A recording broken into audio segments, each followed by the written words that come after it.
தன்வி என்ன பண்ணுறா, விக்ரம் கிட்ட வந்து கேட்குறா, இந்த மாதிரி அம்மா வந்து நம்ம கூடவே இருக்க முடியாதா?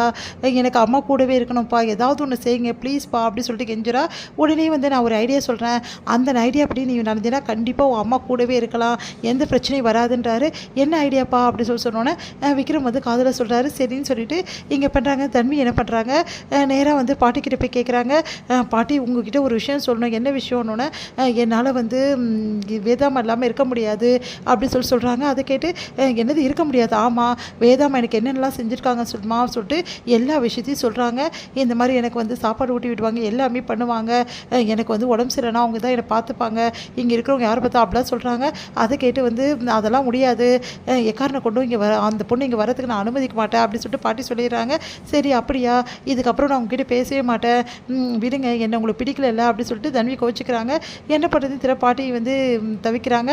அப்போ வந்து என்ன பண்ணுறாங்கன்னா, ரங்கநாயக்கு வந்து வந்து போய் பேசுகிறாங்க. ஆனால் பேச மாட்டேங்கிறாங்க. தன்வி சாப்பிடவும் மாட்டேங்கிறாங்க. ஐயோ இப்படி அடம் பிடிக்கிறாளே, என்ன பண்ணுறதுன்னு தெரியலையே அப்படி சொல்லிட்டு எல்லாரும் வந்து யோசிக்கிறாங்க. சரி தன்விக்காக நான் ஒத்துக்கிறேன், அந்த பொண்ணு வர, இதுக்கப்புறம் இப்படிலாம் பண்ணான்னா அவ்வளோதான் அப்படின்ற மாதிரி ரங்கநாயகி சொல்லிடுறாங்க. உடனே வந்து ரொம்ப சந்தோஷப்படுறாங்க எல்லாருமே.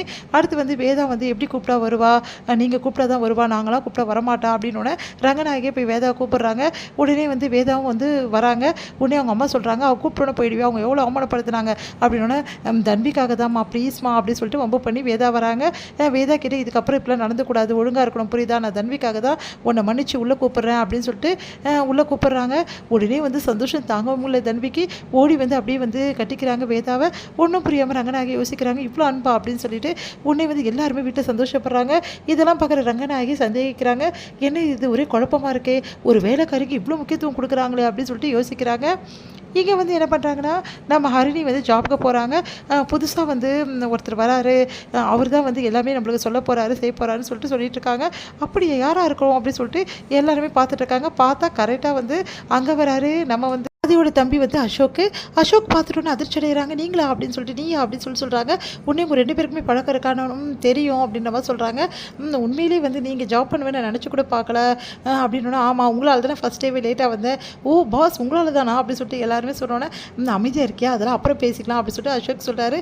அசோக் அருணி வந்து சரி ஓகேன்னு சொல்லிட்டு 2 பேருமே வந்து பேச ஆரம்பிக்கிறாங்க. அடுத்த ப்ராஜெக்ட் பற்றி நிறைய விஷயங்கள் வந்து அவர் சொல்கிறாரு. அதை கேட்டு வந்து இம்ப்ரெஸ் ஆகிறாங்க நம்ம வந்து ஹரிணி.